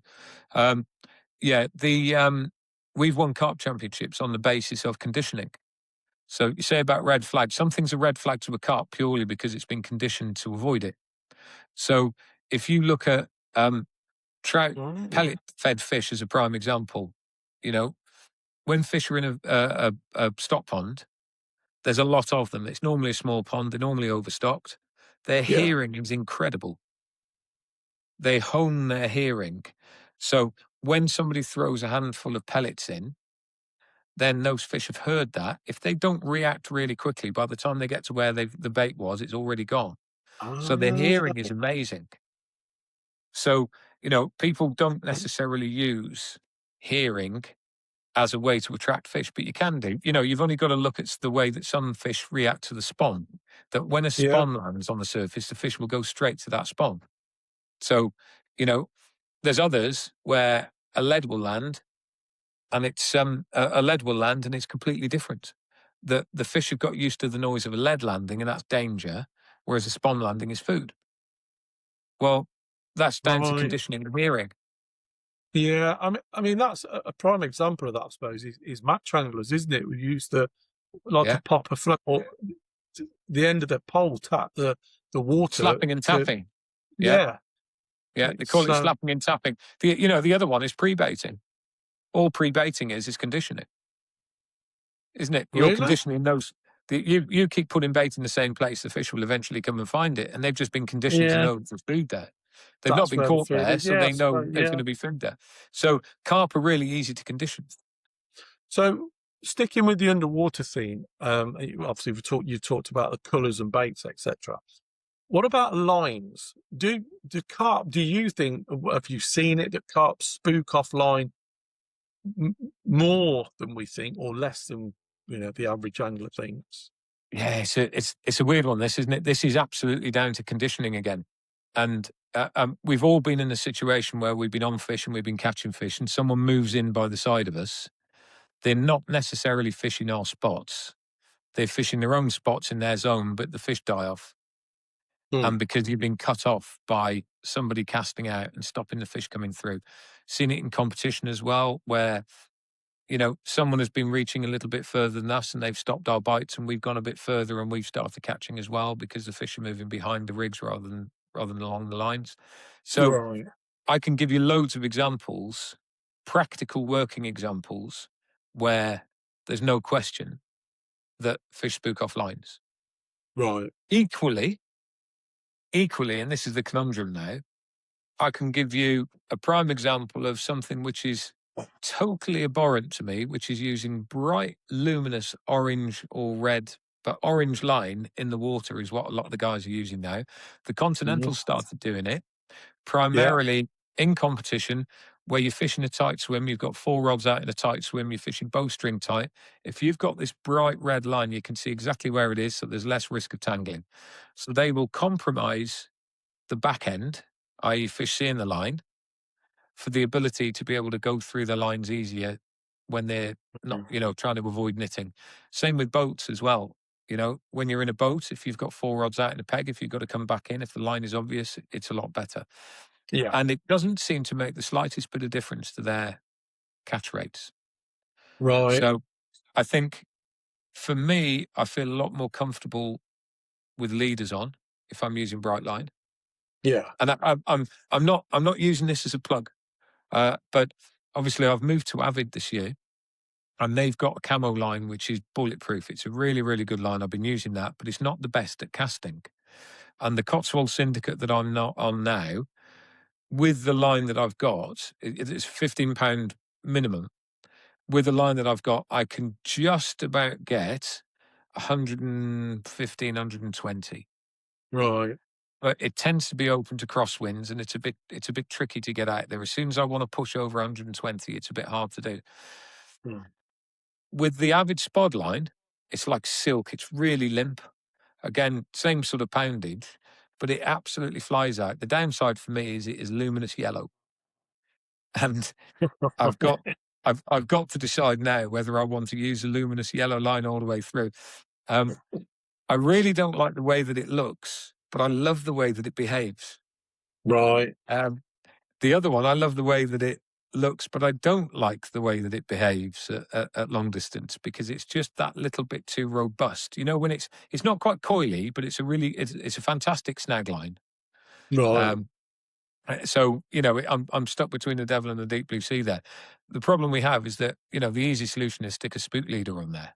And if I could use Yeah. the yellow line with 2 rod lengths of fluorocarbon, jobs are good and happy days. Unfortunately, I'm not Right. allowed to. There's no leaders on this place. Oh, So to stretch my legs a little bit more, it looks like I'm going to have to bite the bullet and go with some bright line. The only thing I would say is that by the lead obviously is down on the deck. So even when you're fishing tight, as long as you're not on the back of a slope on this side where it's poking yeah. up, if it's on that side, it's going to be fairly low to the deck. You know, the lake's relatively shallow, so even 120 yards out, probably 3 foot off, it's only going to be that far off the floor on a bowstring tight. And if the Yeah. carp are above it, their eyes are looking up anyway, so hopefully they won't see it. I think Right. carp are less What? spooky looking down than looking up and in front of them. Yeah. What's your thoughts then on backleading? Uh, You know, I think you're. it has its uses, but it absolutely knackers your indication. Yeah. Yeah. So, because what you're doing is you're putting a pivot point between the rod tip and the lead. So Mm. any pivot point, lead's there, rod tip's there, any pivot point between that will affect your indication. Mm. Whether that's Yeah. going It's a to bit of a. snag, whether it's getting stuck in weed, whether it's bowed, there's all sorts of reasons. But yeah, Yeah. I like Yeah. to be, when I'm in the winter, I fish very slack. But the reason I'm fishing very slack in the winter is that I'm actively trying to find line bites. So, for example, when I cast out, I'll fill the Oh, lead okay. down because I'm feeling to try and bump through fish, and then straight away I'll open the bail on, drop the rod, and I'll leave a load of slack on the surface. And then what I'm doing is I'm watching it sinking, and I'm waiting for twitches because when it sinks, if you're watching where your line is, you can see a twitch as it sinks and hits a fish. Yeah. Yeah. That gives you an idea about where they are. Um, in the summer, I'm bowstring tight all the time. Right. Okay. That's fair enough. Um. Just. You would know Natalie May, Yes, Welsh. She was with the Welsh ladies yes, carp team. yeah, yeah, The reason I mention her is, and it is the relevance to it. I've just done an interview with that about catching the 50 from yes, Sinead Roots' place, yes. What a and I fish know that was. you fished on there. Yeah, Were you aware? Because Natalie, they've been draining it down over the last few weeks, and Natalie's been yes, there with it, they've netted it, the fish. She sent me yeah, some photos of the yeah, the, the, the lake bed. yeah. I mean, it's unbelievably how, like she said herself, how she never got cut off several times. It's like But slate there, isn't it? Yeah. yeah, so when you were fishing there, were you aware that that's what the bottom was like? Yes. And it's really easy to suss out the bottoms like that because all you need to do is look at the land around it. So this is something that again you get to the lake. If I get to a natural lake, well, even a Mm. man-made lake, to be honest, the first thing I do is I'll have a look at what's around because the Right. chances are that what's in the lake is going to be what you're seeing around the outside of it. So, for example, if you go to a man-made hole in the ground that's been dug, the likes of Todbert, Coking, a lot of the Essex Mm. irrigation reservoirs. Yeah. Like I used to fish a place called the Res, the Outlaw Pro Lake. It was absolutely fantastic. It was an irrigation reservoir. Uh, Basically, what they'd done is they dug 6 foot down, loads of clay around, piled it up to like 20 foot bund around the outside of it, Okay. and that was it. Well, standing on the top of the bund, when you look at the dry side, you can see how deep the lake's going to be, plus a few feet, Yeah. can't you? Because before Yeah. the lake Yeah. before the lake was there, it was field, so that's what it It used was to look flat. like. Yeah. Exactly. And this is a really good thing to think about actually when you're thinking about what colour your rig tubing should be or whether or not your rig's going to stand out. Just as a little prime example, most people think that silt is black and it's not. Silt Mm. is black. You've got silty black, weedy green, and gravelly brown. They seem to be the three colours of rig components. And when I first moved to Fox to work with EMS 15 odd years ago, we were bringing out the Edges range, and everything prior to that was silty black, weedy green, gravelly brown. It's like, let's get rid of that because that's just so misleading. Because you've only got to look out the window in the garden and see that there's more than 40 shades of green. Yeah. You know, how many different gravel browns are there? And silt just isn't black. So Mm. if you want to know what colour the top of the bottom of the lake is, That sounds a bit weird, but you've got the bottom of Yeah, the I know. lake. I know what you mean. Yeah. On the top of it, you get a collection of dust. Okay, you get silt and dust on the top of it. The stuff that is probably deeper than an inch, that will be black because that is dead, and that Mm. is anaerobic silt. That's where your bloodworm live. So they sit there and Right. they digest all of the dead stuff that's black and dead underneath. But the bit on the top is a different color. And if you want to know what color it is, have a look at what your local stone is, because that generally tends to be the color of the silt. So, for example, in the Cotswolds, Oxford, all of those lakes, it's a very bright yellow sandy. Wow. When you go to the east side of Birmingham, Kingsbury Water Park down there, Redditch area, there's a big Yeah. clay seam down there, and that clay is red. It's more of a Mm. dark, deep red. When you go down further down the middle of the country and you go towards North London, then you've got London brick, which is a yellowy colour again. That North London, all the clay pits Yeah. around Yeah. Linton, all of those Yeah. there. I always laugh when I'm doing this on my underwater slideshows when I travel around as well, because when you go over to Essex, it's got to be orange over there, isn't it? So everything, the silt there is orange over in Essex, like a yellow orange. It looks like it's had a fake tan. So when you come further into Shropshire, like my hometowns, there's no gravel that way. It's all silty meres. And that's where it is Mm. really old, dying, dead, black stuff, because it's very peaty, unless you are one side of Shrewsbury where there's a big reddy sand bit. But just have a look at what the local clay and the local stone is. And that's what colour your rig tubing should be. Or better still, just use fluorocarbon because it'll take on any colour. Right. That's again a really valid, interesting point. That is. So just coming away from the underwater stuff, although I literally could talk about it all day, it's absolutely fascinating. Um, Bernadette from Yes. Cassien, you said Yes. was probably one of your most memorable individual captures. Yes. Yeah, that's What was significant about that? I mean, don't get me wrong. I mean, for anybody who doesn't know, but I mean, Bernadette was £63. I think you had Bernadette. yeah, 6312. Yeah, It was Bernadette at the time, like Cassian's the mecca of carp fishing. yeah, So, it has been for years. It's fallen out of the spotlight a little bit since the night fishing ban and everything. yeah. It's But just not the same, is it? That's for 40 years, Cassian was the heart of international carp fishing. So mm, it would be a little bit like Raisbury or Burfield as a prime example. It's not yeah, easy. It's a tough place, 1,500 acres. It's got challenges. Yes, it's possible to catch carp from it, but to catch the big carp, to catch the old known ones, mm, it's not easy. And on an international scale, Bernadette was the last of the originals that was in there. right, So that would be the equivalent of the Burfield Common or the yeah, Black Mirror, that sort of thing. So mm, if you were into the international scene, imagine, we hold the Black Mirror and the Burfield Common in esteem. Internationally, they held Bernadette in that esteem. yeah, So to be able to catch that, globally, it's a huge capture. And for me personally, it was an incredible one. Obviously, going back to the start of this story, seeing the pictures of Rod Hutchinson with a fish from Cassian, in the very early days, to be able to go back there 20 years later, because it was 2006 that I caught that. She's well gone now, so that was 20 years ago. yeah. Wow. Um, but to catch that was just incredible. I've had the big fish out of Rainbow. I had the biggest one out of there. Uh, What weight that's my was that? biggest fish. That was 75.14. Um, Right. again, that was 2007, I think that was. So that was, back then that was a huge fish. That would be equivalent Mhm. of an upper 80 now. Um, Yeah. but people go to Rainbow, they want to catch a big fish. I've had that one. That was a big fish. There was a film that Darryl Peck and Tom Stokes made where they went to Germany to try and catch an elusive common. I don't know if you saw Mm. that one.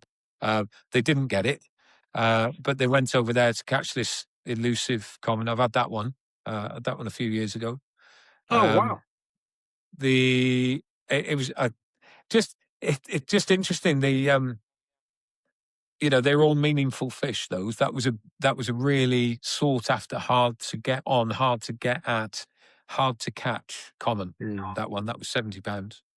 Wow. But that and again that's going back a few years. But Germany's it's a bit of a secret country, and to be ahead of the game is obviously quite handy.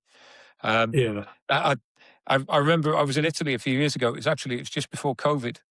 And I was talking to Alan Blair because he was going out to a lake in France, and I'd caught the fish that he was going over there to try and catch as well, and he eventually got that one. That was his PB from there, because he said, "Have you heard You're about really this? popular, aren't you? Have you heard about this big one that's in this lake in France?" It's like, yeah, I've heard of it. He went, "What do you know about it?" And I said, "Well, do you want to see a photograph?"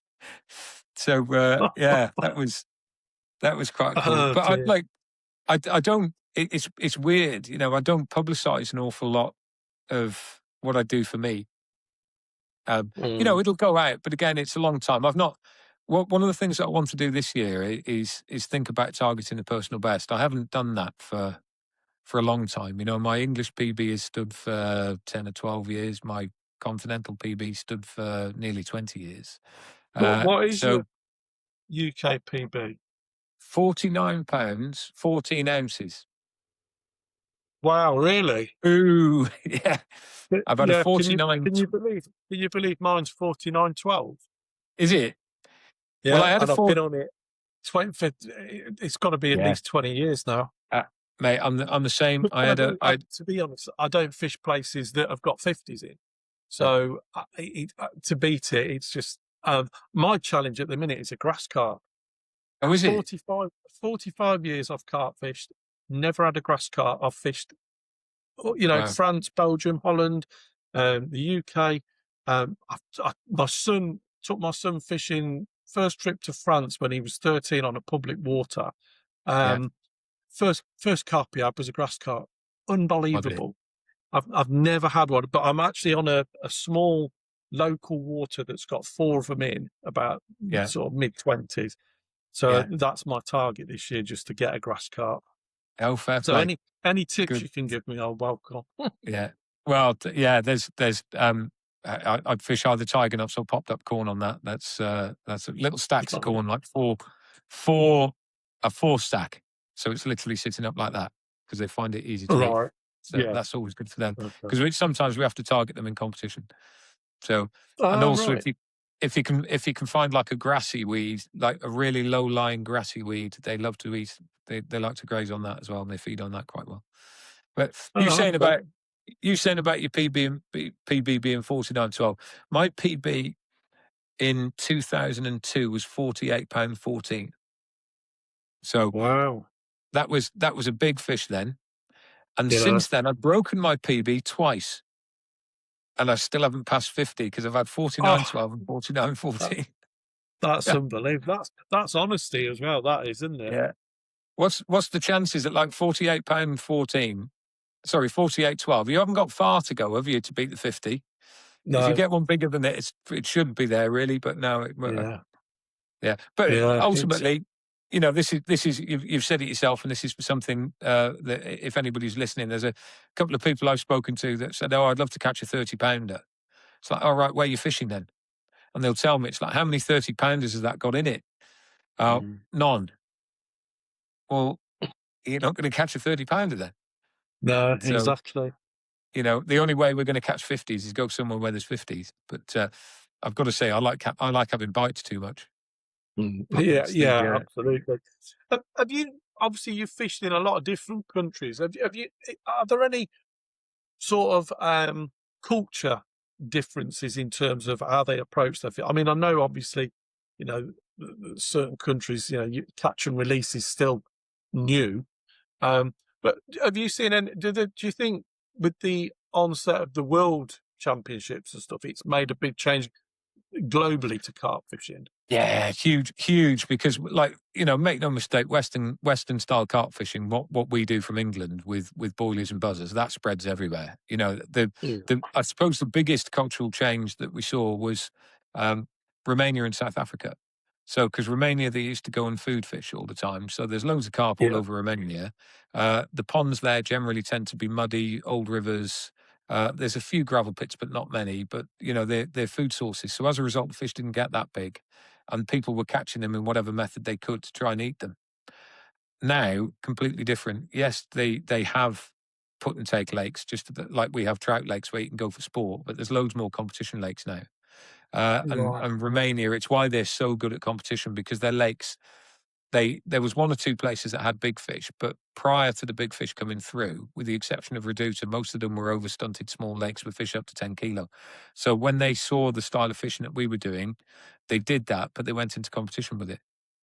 So Right. Okay. so seeing the cultural change in Romania, the way that they've changed their fishing styles, and also the fact that they're getting into big fish fishing now as well, that's very impressive. And the other big one was South Africa, because me and Simon went over, and Briggsy as well, in that would be 99. Right. Before carp fishing existed over there, and there was an expat mate of ours that went over and said, "Look, there's carp over here. Do you fancy coming?" And we went over there. There was one or two lads that he knew that were coming in and were sort of interested in fishing, but they used to fish with method feeders and 13-foot rods and everything, what they call mealie bomb and mealie pit fishing. And Yeah. so many have changed over from that traditional style of South African fishing to Western style buzzers and bobbins now. To be there right at the very beginning of it and see the development of the country. Interestingly, the young lad that came along to see what we were doing, because he wanted to see what it was all about, is now the head of the South African Fishing Federation. So Wow. he's a good mate of mine, a guy called Gilbert Foxcroft, and he's the South African manager. And that love of carp fishing for him started back in 1999, seeing us and Martin fishing the way we were fishing. So Wow, that's it's amazing. incredible. So it's a big Yeah, world. I've been involved with a couple of USA carp groups, just only Facebook groups that, but we're just fascinating by listening, because they're like still way behind how we fish for carp, and Yeah. it's more method feeding. Yeah. I was one of the guys I've been chatting to, and I said to him, if you fished like that over here, you wouldn't actually be classed as a carp angler. Yeah. It's quite strange, but no, that's really interesting. Rob, I've knowing how busy you are, I've probably taken up quite a bit of your time now. But it's been absolutely fascinating. And hopefully later in the year we can do something again and have a catch up, bring it a bit more up to date. But I've just found it fascinating talking about your history in the sport. And long may it continue. But I think you've probably got more important people to to be dealing with. So if you're happy, we'll leave it there, and Right. we'll do it all again another time. My pleasure. And if anybody's got all the way through this and gone all the way to the end, thank you ever so much for listening. It's I've been talking quite a lot, but it's always a pleasure, mate. It's lovely to talk about history. I think history is so important in carp fishing that it has a way of shaping our future. And I'll Yeah. leave you with this, which is one of the things that I say to anybody that's in the England team whenever we're doing anything at all. You might not feel it, but what you're actually doing at this very moment is making history. And it's incredible to read about history. Being a part of history is even better, but making history is absolutely superb. And history gets more important as you get older, because what might just be a thing today may turn into a really poignant moment when you look back at it later on. So whatever you're doing, just enjoy whatever the history is that you're making. Yeah, yeah, it's a very valid point. And I'm about to give Kev Knight a call and ask him to send me a load of pink pop-ups. Fantastic. Well, he does a good one. So, they'll definitely work. Yeah, absolutely. Rob, it's been absolutely fantastic. Thank you so much for your time, and No look problem, forward mate. to speaking again soon. See you soon. Cheers. Cheers, mate.